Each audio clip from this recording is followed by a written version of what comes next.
आज कुछ हंसी खुशी की बात करते, बहुत गहरी बात हम लोग बहुत कर देते हैं। एक बार हमने बात की थी झूठ का सच। झूठ के पीछे भी बहुत सच होता है, बहुत बड़ा बड़ा सच होता है। कौन लोग हैं जो झूठ बोलते हैं? यहाँ सच बोलिएगा, लेकिन झूठ का सौंदर्य क्या है? आज हम उस पर चर्चा करेंगे कि झूठ का सौंदर्य क्या है। एक से लोग झूठ बोलते दिखते हैं, मतलब ऐसा ऐसा झूठ बोलते हैं जिसका कोई सिर पैर नहीं है, कोई आधार नहीं है, पूरा हवा महल खड़ा कर देते हैं और लगा कि सच बोल रहे हैं। सच तो ऐसे भी नीरस होता है ना, सच में कोई रस है? सपाट होता है?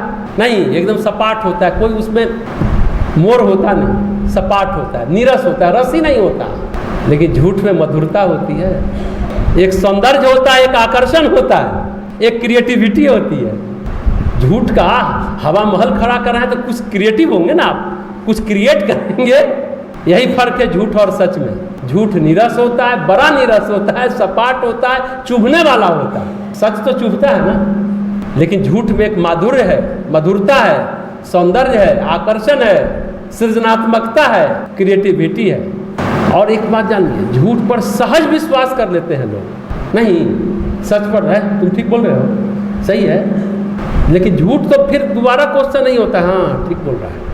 जितना व्यवसाय है, व्यापार है, लोग पैसा कमाते हैं, अधिकांश में, सभी में हम नहीं कहेंगे, वो झूठ से ही मिलता है। अब बोलता है वो बाल ना टूटे, वो जो तेल बनाता है शैम्पू, क्या बोलता है? एक बाल भी नहीं टूटेगा। अभी एक नया गाइडलाइन आया कि फिल्मी हीरो हीरोइन, सितारे या जो भी सेलिब्रिटी हैं, वैज्ञानिकता है तो आप बोलिए कि ये है। आप लोगों को लोग आइकॉन मानते हैं, आदर्श मानते हैं, आइडियल मानते हैं और आपकी बात को मान लेते हैं, ये गलत है। एक गाइडलाइन बना है कि आप वैसा विज्ञापन मत करिए, लेकिन झूठ का ही बाजार है ना, बाल तो झड़ ही जाता है, पक ही जाता है। सारा सिनेमा कहिए क्रिएटिविटी है ना, इमेजिनेशन है ना। हम तो कहते हैं अधिकांश साहित्य भी क्या है? अधिकांश झूठ का ही पुलिंदा है, झूठ का ही हवा महल है। एक झूठ कौन बना? बाहुबली।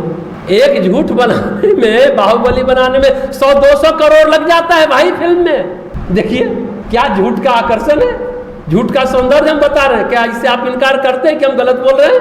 तो झूठ की बड़ी महिमा, सत्य की महिमा नहीं है। क्या करना चाहिए? इसलिए झूठ का आदर करना सीखिए। झूठ का आदर करना सीखें। झूठ पर भले विश्वास करें ना करें, लेकिन आदर जरूर करिए। कोई पूछा अरे क्या कर रहे थे? सच बोले अरे हम खाना खा रहे थे। लेकिन अगर आपको झूठ बोलना होगा तो कितना सोचना पड़ेगा। सोच विचार करने से ना क्रिएटिविटी आती है। चिंतन मनन करेंगे तब आप सृजनात्मक होंगे। अगर खाना को छुपाना है तो कुछ तो दिमाग गढ़ेगा ना, कुछ नया गढ़ेगा। कहते हैं नेक्स्ट झूठ को छिपाने के लिए 100 झूठ बोलना पड़ता है। आप सोचिए वो व्यक्ति कितना क्रिएटिव होगा, विचार करिए कि वो व्यक्ति कितना क्रिएटिव होगा 100 झूठ बोलने के लिए। हमारे एक मित्र थे, उनके पड़ोसी थे, नेताजी थे। जब कोई उनसे मिलने आता, उनके घर में दाल भात का कटोरा सना हुआ रखा रहता। कोई मिलने आता था, फौरन उसमें हाथ घुसाते थे और निकाल करके वही हाथ से बाहर निकल जाते थे। दरवाजे पर आते थे और बोलते थे अरे खाना खा रहे थे, लेकिन क्या करते, जनता की सेवा करना बहुत महत्वपूर्ण काम है। उन्होंने भी कुछ क्रिएटिव काम किया, अपना दाल भात से सना हुआ हाथ दिखाते, अरे भाई आपका काम करना था वो महत्वपूर्ण है, खाना खाना महत्वपूर्ण नहीं है। फिर वहीं बैठ करके हाथ धो लेते थे और काम करते थे। तो उनके घर में 24 घंटे दाल भात से सना हुआ कटोरा रखा रहता था। और फिर सबके सामने हाथ धो करके कि हम बड़े आपके लिए तत्पर हैं, हम तो इतना सेवा भावी, आप जब कहिए 24 घंटे, या यहाँ तक कि हम खाना खाते वक्त भी उठ कर चले आते हैं। लेकिन बाद में पोल खुल गई और चुनाव हार गए। एक डॉक्टर है, जब पूछिए तो कहाँ है भाई, तो डीएम के साथ मीटिंग में बैठे हैं। कब मरीज को देखेंगे तो टाइम दे देते थे। कभी कभी वो बोलते थे कि हम 2 घंटे बाद, 3 घंटे बाद, और कभी कभी बोलते थे कि तुरंत आ जाइए, मैं आ रहा हूँ। और जब मरीज को हम भेजते थे, सच्ची घटना है, हम अपनी बात बताएं, डॉक्टर का नाम सहरसा का नहीं बताएंगे मुझे। सच्ची घटना। अब मरीज गया दिखाने तो कंपाउंड बोला कि हाँ डॉक्टर साहब तो 2 घंटे से बैठे थे। कि झूठ बोलने में कितना सोचना पड़ता है, विचारना पड़ता है, कितना चिंतन करना पड़ता है, कितना मनन करना पड़ता है, तब आप कुछ नया गढ़ पाते हैं, कल्पना कर पाते हैं। इसलिए हम कह रहे हैं झूठ में बहुत क्रिएटिविटी है। हालांकि वो डॉक्टर साहब एक ही तरीका रोज रोज अपनाते थे, लगता था उनमें क्रिएटिविटी कम है। एक और मज़ेदार वाकया हुआ, इनका हम नाम ले सकते हैं, आए हैं कि नहीं? पप्पू गनेरी वाला है। क्या हुआ, ये 3-4 महीने पहले की बात, हम सच बात सब सच घटना बता रहे हैं झूठ की, क्रिएटिविटी की।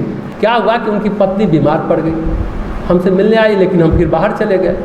तो बाहर से हम फ़ोन किए कि कहाँ हैं। हाँ, तो बेंगलोर से दिखाए और इलाज चल रहा है, हाँ थोड़ा सुधार है।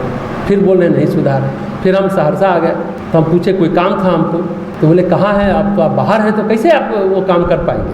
बोले नहीं हम कर देंगे। कहाँ हैं, तो ट्रेन में। गनहरीवाल जी की बात बोल रहे हैं। उसके बाद वो काम कर दिए। हमके बड़े अच्छे इंसान है भाई, देखिए ट्रेन से भी काम कर देते हैं। अब क्या हुआ, उनकी क्रिएटिविटी जगी हुई थी ना, स्वस्थ नहीं हुई इनकी पत्नी। अब वो आती थी तो हमने भाई बंगलोर वाला पुर्जा लाइए ना, फिर देखे कि ठीक नहीं होंगी, इनको हम किसी और से दिखवाते हैं। हम बोले तुरंत उनके सामने हम पटना डॉक्टर से बात किए कि बोलिए इनको ले जाइए, अब पुर्जा लेते जाइएगा। हम देख रहे हैं कि 1 महीना हो गया, पप्पू गनीरीवाल जी हमसे बात क्यों नहीं कर रहे हैं। पत्नी आती है और चली जाती है, और हमने बता दिया, सब बता दिया, फ़ोन नंबर दे दिया, लेकिन वो पूछ नहीं रहे क्या बात है भाई। तो उनकी लड़की अनु एक दिन फ़ोन करती, अंकल जी गुस्साइएगा नहीं। हम क्या हुआ, तो पापा कोई बेंगलोर गए हुए नहीं थे। वो तो आपने पूछा, बेंगलोर से ऑनलाइन डॉक्टर से दिखाए थे, तो पुर्जा कहाँ से आएगा। आप पापा को डांटिएगा मत, हम कि नहीं हमें चर्चा ही नहीं करेंगे। लेकिन आज हम सामूहिक चर्चा कर दिए, झूठ की बात हो रही थी। कितने पप्पू जी क्रिएटिव है, देख लीजिए। तो पप्पू जी अब वो चुप, हालांकि आज तक उनको हम इस विषय पर कभी चर्चा नहीं किए, नहीं तो 2 महीना दिखेंगे ही नहीं। गनीरवाल जी का ये रहा, और इलाज हुआ, ठीक है, सब नॉर्मल है, कोई बात नहीं है। लेकिन वो बोले कि पापा को आप इसलिए आपके सामने डर से नहीं आ रहे हैं, ना आपसे फ़ोन पर बात कर रहे हैं, ना पुर्जा दिखा रहे हैं, ना डॉक्टर का नंबर आपसे मांगते हैं, हम आपसे मांगे रहे हैं, जा कर के दे रहे हैं। तो अब उनको तो एक झूठ के लिए 100 झूठ बोलना चाहिए। लेकिन पप्पू गनीरवाल जी की क्रिएटिविटी ख़त्म हो चुकी थी, समाप्त हो गई थी। मुझे अब ऑनलाइन डॉक्टर से दिखाए थे, हमने कह दिया, आश्वस्त किया कि हम अब चर्चा नहीं करेंगे, लेकिन आज हम माइक पर जरूर चर्चा कर रहे हैं। तो ये बातें होती हैं झूठ में। बेंगलोर वाला प्रिस्क्रिप्शन इनसे हमने मांगा था, और ये गायब हो गए। अब वो लाए कहाँ से, अब इनका दिमाग सोच विचार नहीं कर पा रहा था। तो हम वही कहे अनु को कि लगता है गनीरवाल जी के पास क्रिएटिविटी कम हो गई, नहीं तो नई नई कल्पना करते। लेकिन सवाल है क्यों कल्पना करते। अरे बाहुबली 2 बनेगा, बाहुबली 3 बनेगा, 1 के साथ 2, 2 के साथ के बाद 3, तो ना क्रिएटिविटी चाहिए। इनको कौन 100-200 करोड़ लगा करके बाहुबली फिल्म बनाना है जो झूठ बोल रहा है। इसलिए उन्होंने सीधा मौन व्रत धारण कर लिया, पप्पू जी ने धारण कर लिया। लेकिन जितना बाहुबली 2, बाहुबली 3 बनाना है तो उतना क्रिएटिविटी चाहिए। अब 4 बनाना है तो उससे ज़्यादा क्रिएटिविटी चाहिए। तो झूठ का सौंदर्य समझ में आया। एक बार हम चर्चा किए थे झूठ का सच, आज हमने चर्चा की झूठ का सौंदर्य।